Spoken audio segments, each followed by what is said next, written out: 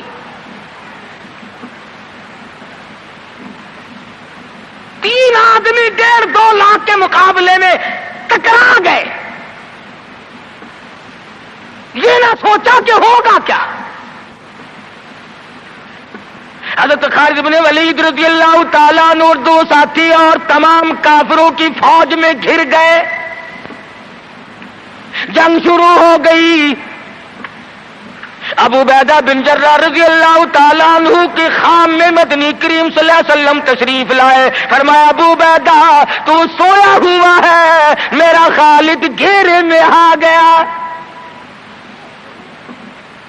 گھبرا کے اٹھے، شور مچایا، لوگوں جلدی کرو پہنچو، خالد گھیرے میں ہے۔ حضرت خالد کی بیوی ام تمیم سنتی ہے، کہنے لگی نہیں مجھے یقین نہیں آتا، میرا خالد گھیرے میں آنے والا نہیں، آ ہی نہیں سکتا۔ گھر میں کھڑی ہو کر چاروں طرف نظر مارتی ہے، دیکھتی کیا ہے؟ وہ ٹوپی جس میں امام الانبیاء محبوب کبریا حضرت محمد مصطفیٰ صلی اللہ تعالی علیہ وسلم کے منہ مبارک رکھے ہوئے تھے، وہ بھول آئے۔ ام تمیم کہتی ہے خالد تو ضرور گھیرے میں آ گیا، تیری ٹوپی یہاں رہ گئی۔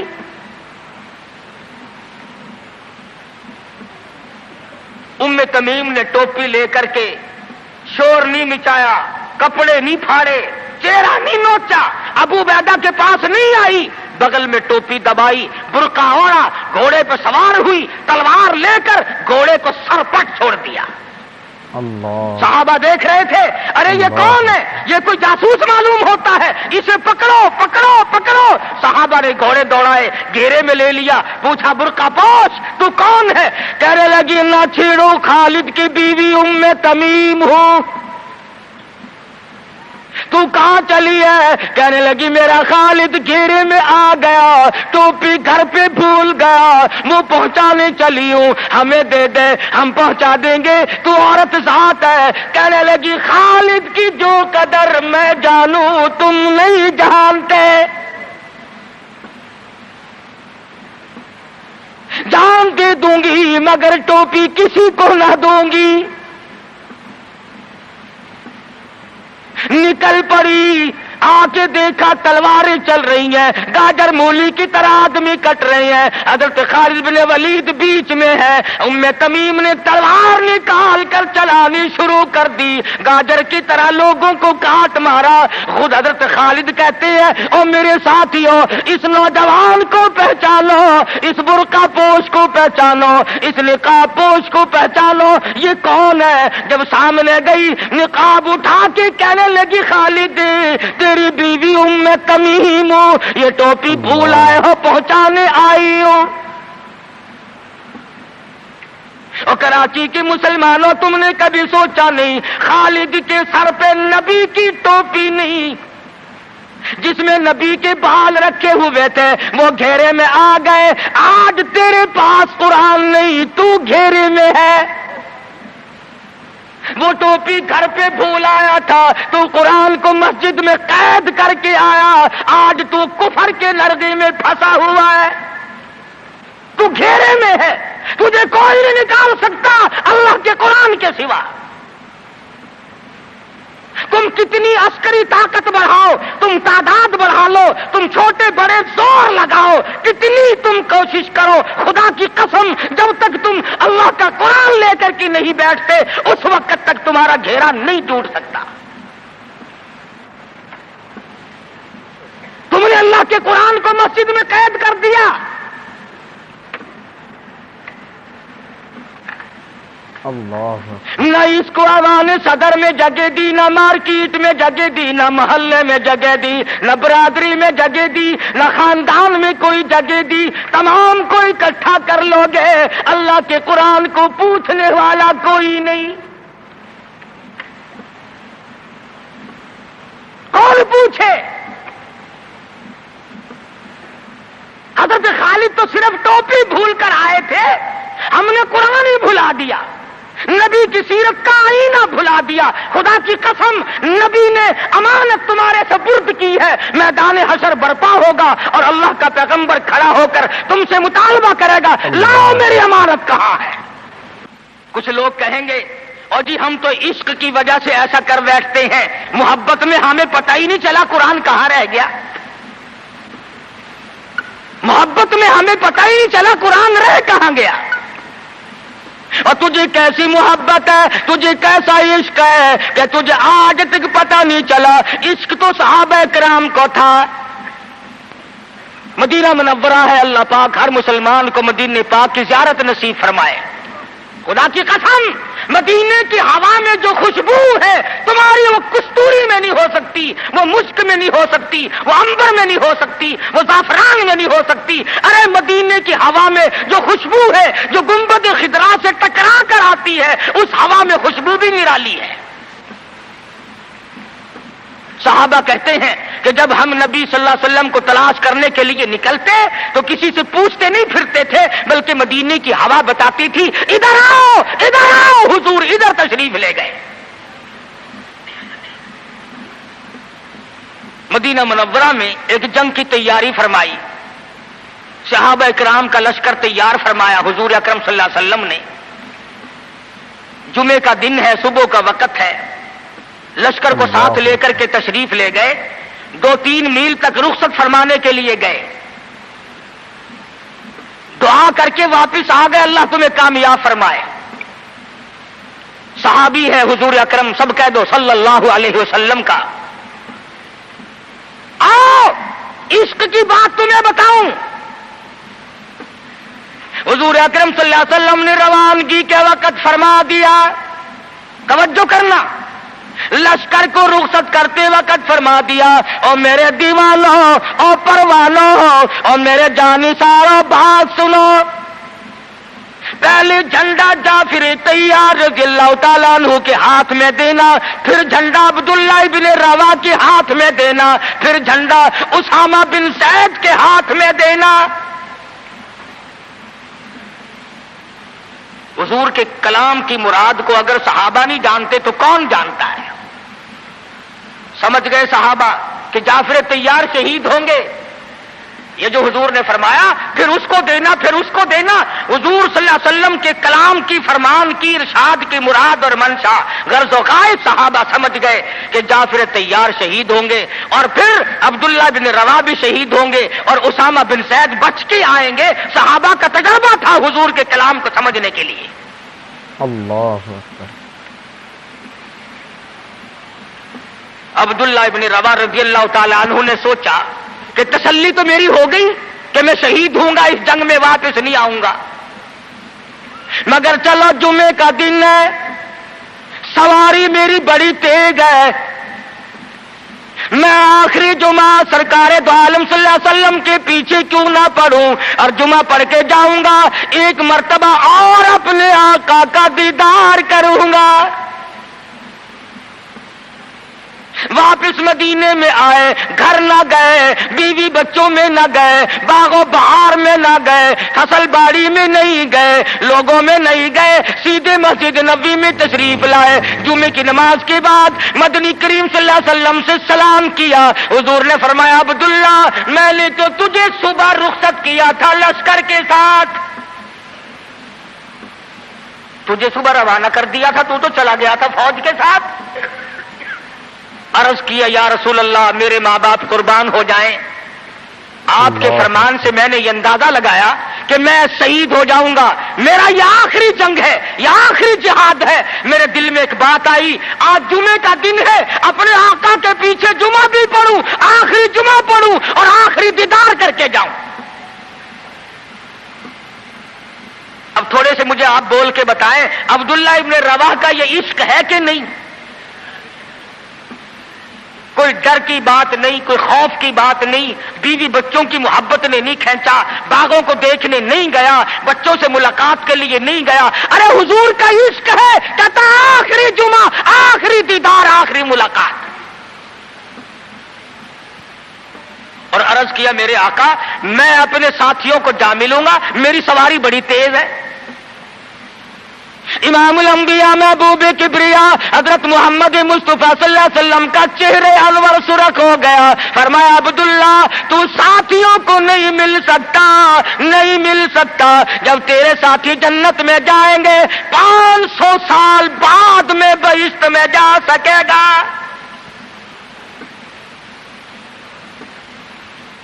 کیوں؟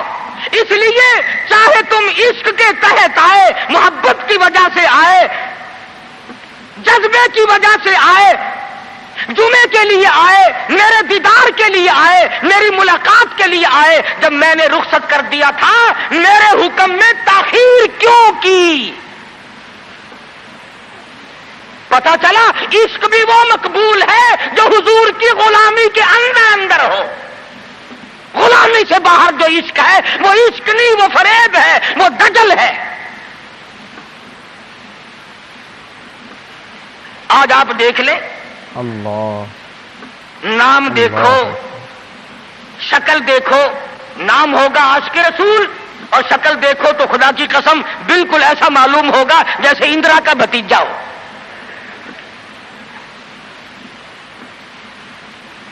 پہچان نہیں سکے گا آدمی۔ کیا کر سکتا ہے آدمی شکل میں؟ صورت نہیں، سیرت نہیں، لباس نہیں، اخلاق نہیں، کردار نہیں، تمام چیزوں کا تختہ نکال کے رکھ دیا ہے۔ اور آج قوم اسی وجہ سے مصیبتوں سے دوچار ہے، وہ نرغے میں پھنسی ہوئی ہے، وہ نکل نہیں سکتی، وہ سہارا ڈھونڈ رہی ہے مادی قوت کا۔ حضور ناراض ہو گئے صلی اللہ علیہ وسلم۔ صحابی کہتے ہیں میں چاہتا تھا زمین پھٹ جائے، مجھے لقمہ بنا کر نگل جائے۔ صحابی کہتا ہے مجھے زندگی تلخ لگنے لگی، ہائے میرے آقا مجھ سے ناراض کیوں ہو گئے؟ عبداللہ بن روا تشریف لے گئے، گھر پھر بھی نہیں گئے، بال بچوں میں پھر بھی نہ گئے، اور جا کر کے جہاد میں شریک ہو گئے۔ 3 دن گزر گئے، کوئی چیز حلق میں نہ گئی، کمر سیدھی نہیں ہو سکتی تھی، جنگ سخت تھا، لڑائی شدید تھی، تلواریں چل رہی تھی۔ عبداللہ بن روا فرماتے ہیں مجھے بھوک لگی، سیدھا کھڑا نہیں ہو سکتا تھا، مجھے یاد آیا میرے تھیلے میں گوشت کے خشک ٹکڑے موجود ہیں، میں ان کو منہ میں لے کر ذرا چوسنے لگا، مجھے مدینے کا باغ یاد آیا، مجھے بیوی یاد آئی، مجھے اولاد یاد آئی۔ اے نبی کے دیوانے کا طرز زندگی دیکھ۔ صحابی کہتا ہے میں نے انگلی حلق میں ڈال کر وہ بوٹی باہر نکال دی، کہا اچھا میں تجھے کچھ کھانے کے لیے دینے لگا ہوں تو یہاں بیٹھ کر گھر یاد آیا، کھڑے ہو گئے اور فرمانے لگی اور میری بیوی اور تمہیں طلاق ہو، اور میرے باغ بہار جاؤ، اسلام کے لیے وقف ہو تم آج کے بعد میرے نہیں۔ کسی نے پوچھا کیا کہہ رہے ہو؟ فرمایا ہاں ہاں نقشہ سامنے کیوں آیا، آخری وقت میں دنیا کا نقشہ میری آنکھوں میں کیوں کھینچا؟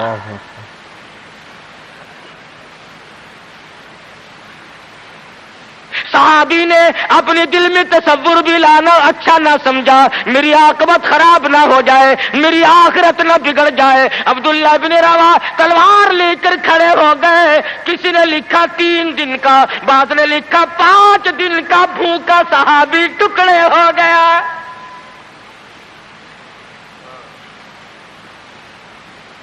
یہ تھا عشق جسے عشق کہا جاتا ہے، لیکن حضور کی اندازہ لگاؤ حکم میں تاخیر کی وجہ سے 500 سال بعد کو بہشت میں جا سکے گا، اور جنہوں نے حضور کے احکام کو سرے سے ٹھکرا دیا، سرے سے ماننا ہی نہیں، انکار کر دیا، اب یہ فیصلہ تم کرو، اب یہ فتویٰ تم دو کہ وہ جنت میں کب جائیں گے۔ امام الانبیاء محبوب کبریا حضرت محمد مصطفیٰ صلی اللہ تعالی علیہ وسلم کے دیوانوں نے حد کر دی، پروانوں نے حد کر دی، جس صورت سے بھی ان کو لگایا گیا اسی صورت سے وہ آگے بڑھتے رہے۔ فاروق اعظم کی حکومت ہے، سب کہہ دو رضی اللہ تعالی عنہ۔ مصر کے علاقے میں انہوں نے ایک سازش بنائی، لڑکیوں کو ہارو سنگار کر کے کوٹھے پہ کھڑا کر دیا۔ پروگرام مسلمانوں کو پہلے معلوم ہو گیا کہ مسلمان فوج کے کلچر کو تباہ کرنا چاہتے ہیں، مسلمان کے اخلاق و کردار کو برباد کرنا چاہتے ہیں۔ فاروق اعظم کو خط لکھا، اور راستہ کوئی نہیں فوج کے گزرنے کا، ایک ہی راستہ ہے، اور اس راستے کو خراب کر دیا گیا، اس راستے میں کانٹے بچھا دیے گئے، حسن کی دولت بکھیر دی گئی تاکہ مسلمانوں کا دل خراب ہو۔ ارے یہ کافر کا بھی عقیدہ ہے کہ اگر مسلمان کا پاؤں پھسل گیا پھر یہ جہنم سے اڑے نہیں ٹھہرتا۔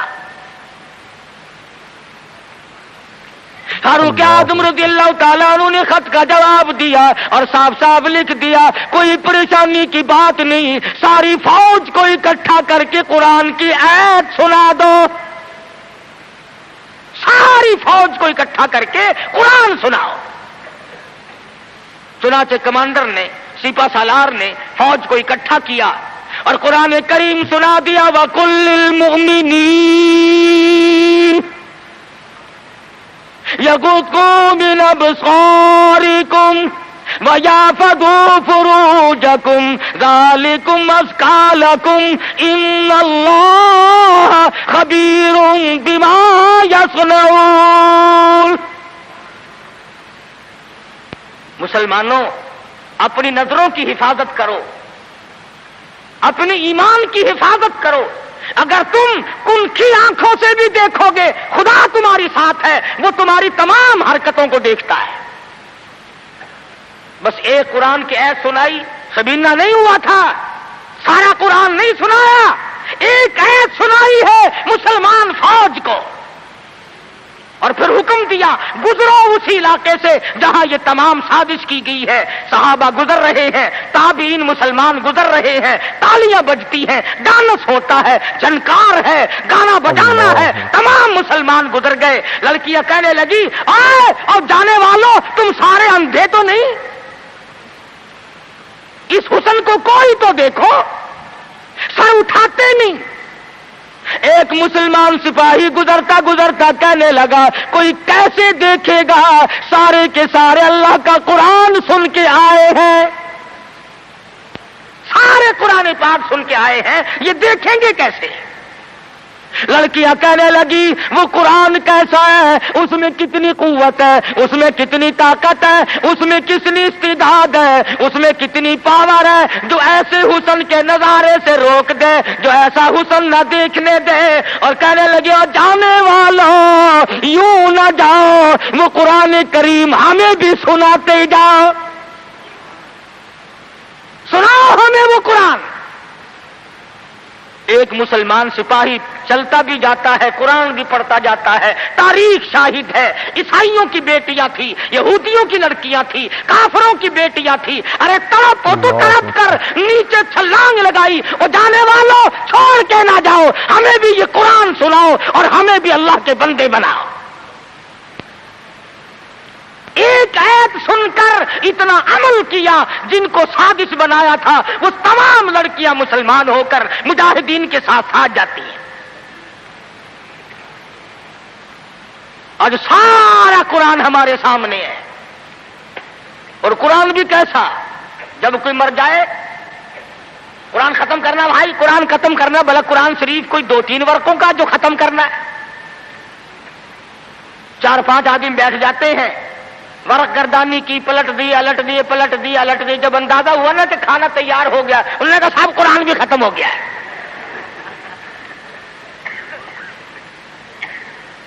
ہمارے یہاں ایک مولانا ہے، لوگ ان کو بہت کہتے ہیں کہ قرآن ختم کرو۔ میری ملاقات ہوئی، میں نے کہا حضرت جی آپ تو دن رات قرآن پڑھتے ہوں گے۔ انہوں نے کہا کیوں؟ ہم نے کہا سارے لوگ آپ کے پاس آتے ہیں، دادی مر گئی قرآن پڑھنا، ماسی مر گئی قرآن پڑھنا، پھوپھی فوت ہو گئی قرآن پڑھنا۔ کہنے لگے میں ان کے بات کا نوکر ہوں، 3 دفعہ کل پڑھتا ہوں۔ وہی بات کی اس نے کہ دکان یہ سنبھالے، مکان یہ سنبھالے، کار ان کی، بینک بیلنس ان کا، تمام چیزیں ان کی، ساری رات بیٹھ کر قرآن میں پڑھوں کیوں؟ ہر کوئی اپنی کمائی میں لگا ہوا ہے۔ جو لوگ ملتان جاتے ہیں انہیں پتا ہے کہ چوک بازار ملتان کا سب سے بڑا بازار ہے۔ ایک روز گزرتے گزرتے ایک آدمی آیا اور بڑے مرے دل سے السلام علیکم. میں نے کہا جی وعلیکم السلام. حضور میرے لیے بھی کوئی دعا کرو, کاروبار بالکل نہیں رہا, ٹھنڈا کاروبار ہے. وہ شکر ہے میں نے پوچھ لیا, ورنہ مولویوں کی تو عادت ہوتی ہے اللہ برکت دے جی اللہ برکت دے. اور میں نے پوچھ لیا تیرا کاروبار کیا ہے؟ کہنے لگا کفن بیچتا ہوں.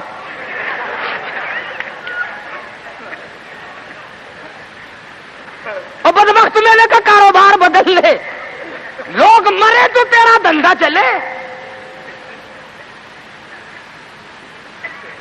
اس لیے لوگوں کو کہا کرتا ہوں کہ مولویوں کو شادیوں میں دیا کرو تاکہ یہ دعا کرے یا اللہ ایک ایک کی 4 شادیاں ہوں.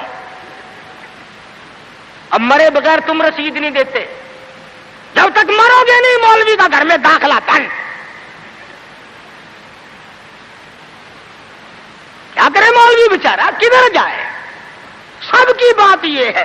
ایک دوست کے جنازے کے ساتھ قبرستان گیا, وہ قبر کھودنے والے بھی پہچانتے ہیں. السلام علیکم. وعلیکم السلام. کیا حال ہے بھائی؟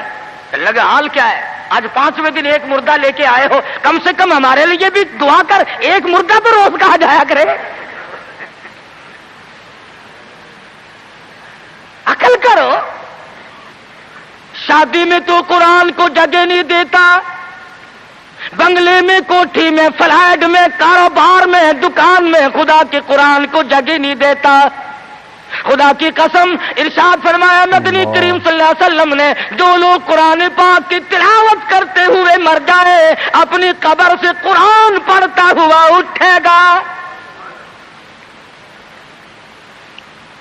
اس کے منہ سے کستوری کی خوشبو آ رہی ہوگی. اہل محشر کہیں گے الہی یہ کون لوگ ہیں؟ قیامت کا دن ہے, سخت دن ہے, بڑی پریشانی کا دن ہے, لوگ اپنے پسینوں میں غرق ہیں, اس کے یہاں سے خوشبو آ رہی ہے, یہ کون ہے؟ جواب ملے گا تو گالی بکتا مرا تھا, تو گانے گاتا ہوا مرا, تو گیت سنتے ہوئے مرا, تیرے دماغ میں کنجری بسی ہوئی تھی, تیرے دل میں بدماش عورت بسی ہوئی تھی جب تو مرا, اور یہ وہ ہے جب موت آئی تو میرا قرآن پڑھ رہا تھا.